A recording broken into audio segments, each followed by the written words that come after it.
La date est le 25 janvier 2026. Après des années d'attente, de débats, de clics, le voilà. Le grand jour. Le lancement du mainnet ouvert du réseau Pi. Le moment où, en théorie, tout devient réel. Et pour analyser ça, on a devant nous des sources qui partent dans tous les sens. C'est assez spectaculaire. Ah ouais, D'un côté, on a les annonces officielles, très optimistes, presque messianiques. d'accord. De l'autre, des analyses glaciales qui parlent d'une catastrophe. Et puis, au milieu de tout ça, des théories de la communauté qui frôlent la science-fiction. Notre mission donc, si on l'accepte, c'est de naviguer dans ce chaos. Exactement. On va essayer de démêler ce qui est promesse, ce qui est rêve, et ce qui est peut-être juste un avertissement. Comprendre les enjeux finalement. Allez, on y va. Alors commençons par le début, la version officielle. L'annonce parle d'une nouvelle ère de la finance numérique. C'est très ambitieux. Oui, Mais concrètement, pour les millions de pionniers qui ont miné du Pi sur leur téléphone, qu'est-ce que ça change, ce mainnet ouvert? le changement, il est fondamental. On passe d'un système qui était complètement fermé. Une sorte de simulation en fait. C'est ça, une simulation géante où les pi n'étaient que des chiffres dans une app. Et là, on passe à une blockchain publique décentralisée. Donc le Pi que j'ai accumulé, il n'est plus juste un score dans un jeu. C'est l'idée, il devient quelque chose. Il acquiert une utilité. Une utilité potentielle dans le monde réel. Voilà. Hmm. Il n'est plus contrôlé de manière centrale, il est censé appartenir à ses utilisateurs. D'accord. Et cette utilité, elle se manifeste comment? Alors, il y a plusieurs choses. D'abord, la base, les transactions, de pair à pair, instantanées, partout dans le monde, sans passer par une banque. Ok, ça c'est le classique d'une crypto. Mais j'ai vu que les sources insistent beaucoup sur le Pi App Studio. C'est ça la vraie clé. C'est peut-être le pilier le plus important de leur vision, oui. C'est une plateforme ouverte où des développeurs peuvent construire des applications décentralisées. Des dApps. Des dApps, exactement. Des marketplaces, des jeux, des réseaux sociaux, tout un écosystème qui, s'il décolle, donnerait une vraie raison d'être au Pi. Et il y a le staking aussi, non? Oui, la possibilité de bloquer ces Pi pour aider à sécuriser le réseau. Et en échange, on reçoit des récompenses. C'est un mécanisme d'incitation. On sent quand même un changement de ton dans l'annonce. Fini le minage passif, le petit clic quotidien. Ah oui, complètement. Maintenant, on demande aux gens de s'impliquer.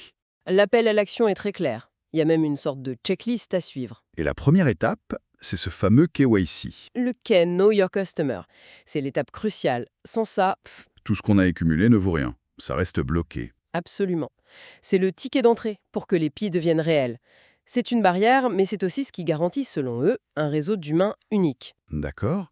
Et après le KYC? Après, on incite les gens à explorer le navigateur Pi, à tester les premières applications, à faire une première petite transaction pour se familiariser.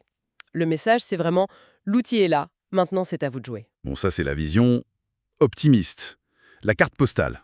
La version ensoleillée, oui. Mais en lisant la source d'Albarizon Crypto, j'ai eu l'impression d'un seau d'eau froide. Le titre parle d'une situation terrible. On change radicalement d'ambiance. On est à des années-lumière de l'enthousiasme là. Et cette analyse, elle s'appuie sur des données de marché. Très froide. Le premier argument, c'est le prix. La chute du PIU, c'est ça? La version qui s'est changée avant? Exactement. La source parle d'un prix qui est passé sous les 0,18 $. Attendez, ça fait une chute de combien? Près de 90% par rapport à ses plus hauts. 90%, c'est brutal.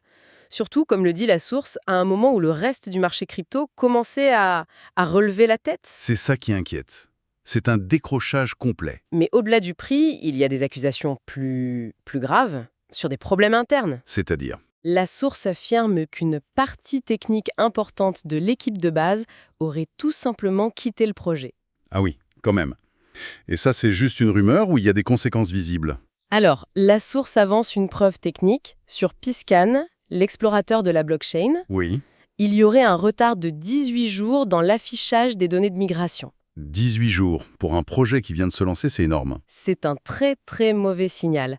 C'est vu comme le symptôme d'un dysfonctionnement profond en interne. Et cette perte de contrôle technique, elle se traduit par une perte de confiance, j'imagine? Oui, la source observe les plateformes d'échange et le constat est sans appel.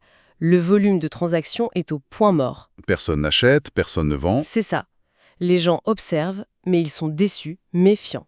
Et la conclusion de cette analyse est assez définitive. Sans une cotation rapide sur une bourse majeure, type Binance, le projet risque de mourir dans son coin, de s'effondrer sur lui-même. Attendez, là il faut qu'on s'arrête 2 secondes.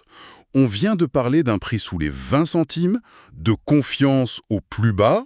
Oui, Et là, je lis une autre source, Faipu Planner, qui parle très sérieusement d'une valeur de consensus global, le fameux GCV. qui fixerait le prix d'un Pi à 314 159 $. Il faut m'expliquer. Comment on passe de l'un à l'autre? C'est délirant. Là, on entre dans la psychologie de la communauté. C'est l'autre extrême.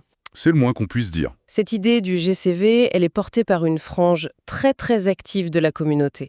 Et le concept, il est purement idéologique. C'est la méthode Coué en gros. Si on y croit tous très fort, C'est un peu ça. Si des millions de gens à travers le monde décident qu'un PIA vaut ce prix, alors il le vaudra. C'est la puissance de la croyance collective. mais ça ne peut pas reposer que là-dessus. La source suggère même que l'équipe centrale soutient ça en douce. Oui, elle parle d'un t-shirt avec une référence à cette valeur qui aurait été vu lors d'un événement, le Pi-Fest. Un t-shirt comme preuve? C'est un peu léger, non? C'est très léger. C'est interprété comme un clin d'œil, une validation secrète. Mais ce qui est fascinant, c'est qu'il y a une tentative de construire un échafaudage technique autour de ce rêve. Ah, là ça m'intéresse. Comment on essaie de rationaliser un prix de pareil? Alors, un développeur, connu sous le pseudo Kosashi, travaillerait sur un projet sur GitHub appelé Solana Core. D'accord. Et l'objectif affiché, c'est de faire du P-Coin un stablecoin. Un stablecoin. Mais normalement, c'est arrimé au dollar, à 1 euro. Exactement. Sauf que là, il serait arrimé à cette fameuse valeur GCV de 314,15 $. Et pour faire passer la pilule, on enrobe ça de jargon technique, j'imagine. Totalement. Le projet promet des fonctionnalités au moins très impressionnants, des paiements intergalactiques. Intergalactique. Rien que ça. Des ponts vers d'autres blockchains comme Ethereum via Wormhole, une intégration avec Chainlink. On est vraiment dans la science-fiction. Mais ça donne une façade de légitimité à une idée qui, à la base, est complètement folle. C'est tout à fait ça. Et pour ajouter à la confusion, une autre source mentionne des rumeurs. Encore des rumeurs. Des rumeurs persistantes selon lesquelles des transactions basées sur cette valeur GCV auraient déjà lieu en coulisses sur Binance. Ce qui est impossible à vérifier, bien sûr. Évidemment. Mais ça suffit à alimenter le mythe et à maintenir l'espoir de ceux qui veulent y croire. Bon. Entre l'effondrement à 18 centimes et la fortune intergalactique, il doit y avoir un juste milieu, une voie plus pragmatique. Et c'est là qu'on en revient à la notion d'écosystème. Au fameux B-App Studio. C'est sans doute le développement le plus concret et le plus tangible qu'on ait vu. Une des sources explique que cet outil utilise l'IA pour permettre à n'importe qui de créer sa propre application. Même sans savoir coder. C'est ça, c'est une tentative de démocratiser la création sur la blockchain. Et les dernières mises à jour de début 2026 semblent importantes pour ça. Oui, il y a 2 points cruciaux. Le premier, c'est l'intégration hyper simplifiée des paiements en Pi. En quelques clics, on peut ajouter un bouton Payer avec Pi. Voilà, c'est essentiel pour créer une vraie économie interne, pour que les applications deviennent de vrais commerces. Et la deuxième mise à jour, c'est celle qui concerne les publicités. C'est assez malin, oui.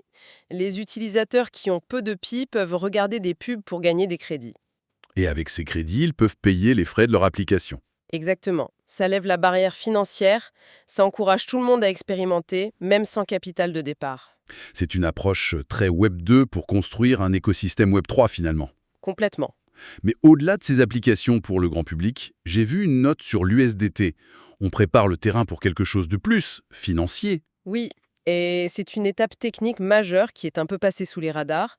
Une source rapporte l'intégration de l'USDT, le stablecoin du dollar, sur le réseau de test du portefeuille Pi. Et ça, c'est la brique indispensable si on veut. Si on veut un jour créer un PyDex, une plateforme d'échange décentralisée propre au réseau Pi. Ah, et ça alimente une autre théorie sur le prix, non? Une théorie beaucoup plus raisonnable cette fois. Voilà. La source note que sur ce réseau de test, un USDT semble s'échanger contre environ 1 Pi.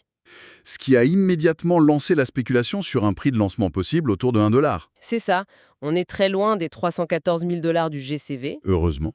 mais on est aussi très loin des 18 centimes redoutés par les critiques. Ça dessine une troisième voie, plus crédible. C'est intéressant parce que cette idée de construire un écosystème brique par brique, ça me rappelle les grandes institutions. J'ai lu dans une source ce parallèle un peu surprenant. Ah oui? Entre Pi, le prix de l'argent métal, et les innovations de la bourse de New York. À première vue, ça n'a aucun rapport. Et pourtant, le concept qui relie tout ça, c'est la liquidité globale. La capacité à échanger de la valeur facilement. De manière fluide et instantanée à travers le monde. La source prend 2 exemples pour illustrer ça. Le premier, c'est le prix de l'argent. qui a explosé récemment. Oui, mais pas à cause de la spéculation financière, à cause d'une demande industrielle massive. Les voitures électriques, les panneaux solaires. Exactement. Et la liquidité du marché permet à cette demande planétaire de se refléter dans le prix en temps réel. D'accord. Et le deuxième exemple vient du cœur de la finance traditionnelle.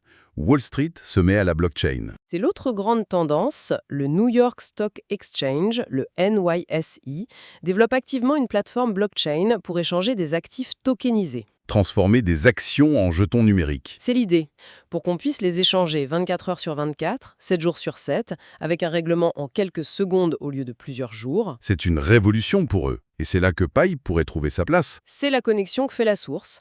La vision du NYSE, rendre les actifs traditionnels plus liquides, et la vision de Pi, créer une nouvelle forme de valeur liquide pour tous, eh bien, elles convergent. Elle participe au même mouvement de fond. Tout à fait.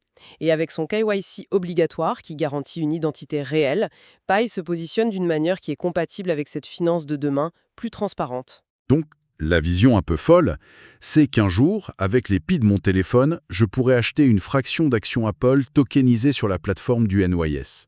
On parle d'abattre complètement les murs entre la vieille et la nouvelle finance. C'est l'horizon que dessine cette analyse. Alors, si on fait le bilan, au jour de son lancement, le réseau Pi est un objet. Un objet étrange. C'est le moins qu'on puisse dire. Il est à la fois une expérience qui pourrait être ratée, plombée par des problèmes techniques, Oui. le socle d'une économie où chaque unité vaudrait une fortune, pour les plus croyants, Et puis la troisième voie. et, plus probablement, une construction lente, délibérée d'un écosystème. Nos sources montrent que toutes ces réalités coexistent en ce moment même. La technologie est là, le réseau est ouvert. Le vrai test, il commence maintenant. La question, au fond, elle est simple. Est-ce que l'utilité promise va se matérialiser? Est-ce qu'on va voir de vraies applications, de vrais usages? Est-ce que ça peut créer une valeur durable qui soit indépendante de la spéculation? La réponse, elle n'est plus dans les promesses. Elle est dans l'adoption, dans l'usage réel des prochains mois. Et ça laisse avec une dernière pensée. On a d'un côté la bourse de New York qui utilise la blockchain pour moderniser, pour rendre plus efficace un monde financier qui existe déjà. Transformer l'ancien. Et de l'autre, on a Pi qui tente de construire une économie entièrement nouvelle à partir de zéro avec sa propre monnaie. Bâtir du neuf. La question, c'est de savoir lequel de ces deux mouvements, transformer l'ancien monde ou en bâtir un nouveau, aura finalement l'impact le plus profond sur la manière dont on échangera tous de la valeur demain.